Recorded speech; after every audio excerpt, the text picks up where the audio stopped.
அனைவருக்கும் இயேசு கிறிஸ்து பிறப்பின் நல்வாழ்த்துக்கள்.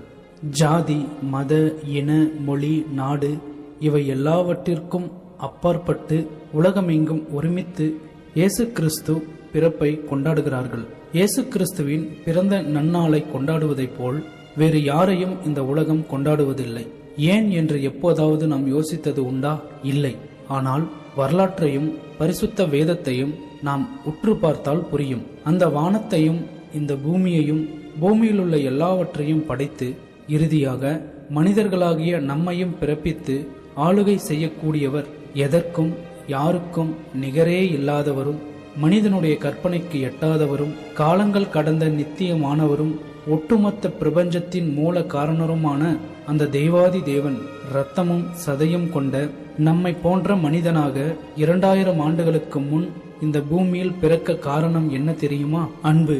ஆம், மனுக்குலத்தை தேவன் மிக அதிகமாக நேசித்தபடியால் தான் மனித உருவம் கொண்டு பூமியில் பிறக்க வேண்டியதாயிருந்தது. ஒட்டுமொத்த மனுக்குலத்தின் மிகப்பெரிய பிரச்சனை என்னவென்றால் அது பாவம். இந்த பாவம் முதல் மனிதனாகிய ஆதாம் என்பவனால் இந்த பூமிக்கு அறிமுகமானது. அன்று தொடங்கி இன்று வரை மனுக்குலம் அந்த பாவம் என்னும் சிறையில் இருந்து மீண்டு வர முடியவில்லை.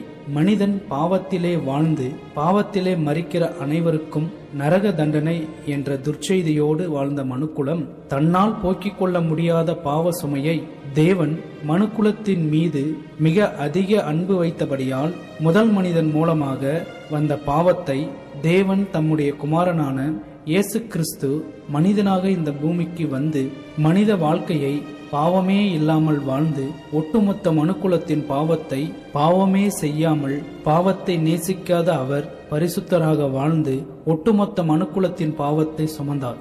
அதற்கு அவர் கொடுத்த விலை கோரமான சிலுவையில் நமக்காக பலியானார். மனிதர்களாகிய நாம் பாவத்தினால் அடைய வேண்டிய நரக தண்டனையிலிருந்து சிலுவை பலியினால் நமக்கு விடுதலை கொடுத்தார். இந்த மாபெரும் உண்மை உறுதி என்பதை இயேசு கிறிஸ்து மரித்து அடக்கம் செய்யப்பட்ட 3வது நாளில் உயிரோடு எழுந்தார் என்பதே நமக்கு நிரூபணம். பாவம் என்ற துர்ச்செய்தியை சுமந்திருக்கும் மனுக்குலம் யாவருக்கும் உண்மையாகவே இது நற்செய்தி தான். இயேசு கிறிஸ்து இன்று பிறந்தார் என்று உலகம் முழுவதும் கொண்டாடப்படுகிறது. நீங்களும் இந்த மாபெரும் உண்மையை இவ்விதமாக இதுவரை கேள்விப்படவில்லை என்றால் ஒரு உண்மையை தெரிந்து கொள்ளுங்கள். இயேசு கிறிஸ்து உங்களையும் நேசிக்கிறார். இயேசு கிறிஸ்து உங்கள் பாவத்தை போக்க அழைக்கிறார். நாம் பாவிகளாய் இருக்கையில் நமக்காக வந்த இயேசு கிறிஸ்துவனுடைய அன்பின் உறவு வேண்டுமா? நான் ஒரு பாவி என்றும் இயேசு கிறிஸ்து என்னுடைய பாவத்திற்காக வந்தார் என்றும், இயேசு கிறிஸ்துவினுடைய மரணத்தினால் என்னுடைய பாவ மன்னிப்பு உண்டு என்றும், இயேசு கிறிஸ்துவினுடைய உயிர் தெழுதலினால் எனக்கு முடிவில்லா நித்திய வாழ்வு உண்டு என்பதை முழு மனதோடு விசுவாசித்தால் இந்த மாபெரும் விலையில்லாத ரட்சிப்பு உங்களுக்கு சொந்தம். இன்று முதல் தேவனுடைய பிள்ளைகள் என்ற பாக்கியம் உங்களுக்கு கிடைக்கும். இதற்காகவே தேவாதி தேவன் மனிதர்கள் வாழும் இந்த பூமியில் மனிதனாக பிறந்தார். இதுவே மெய்யான கிறிஸ்துமஸ் என்ற இயேசு கிறிஸ்து பிறப்பின் அர்த்தம். காலங்கள் கடந்து செல்கிறது. இனியும் தாமதம் வேண்டாம். தேவனுடைய ரட்சிப்பை பெற்றுக்கொள்ள இயேசு கிறிஸ்துவின் சிலுவை தியாகத்தை விசுவாசியுங்கள். அனைவருக்கும் இயேசு கிறிஸ்து பிறப்பின் என்னுடைய நல்வாழ்த்துக்கள்.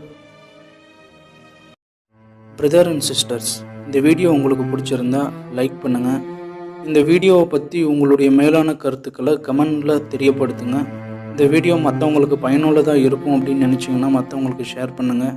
இது போல் பயனுள்ள வீடியோக்கள் உங்களுக்கு தொடர்ந்து கிடைக்கணும்னா எங்கள் சேனலை சப்ஸ்கிரைப் பண்ணுங்கள். கூடவே வர பெல் சிம்பிளை கிளிக் பண்ண மறந்துடாதீங்க. நன்றி.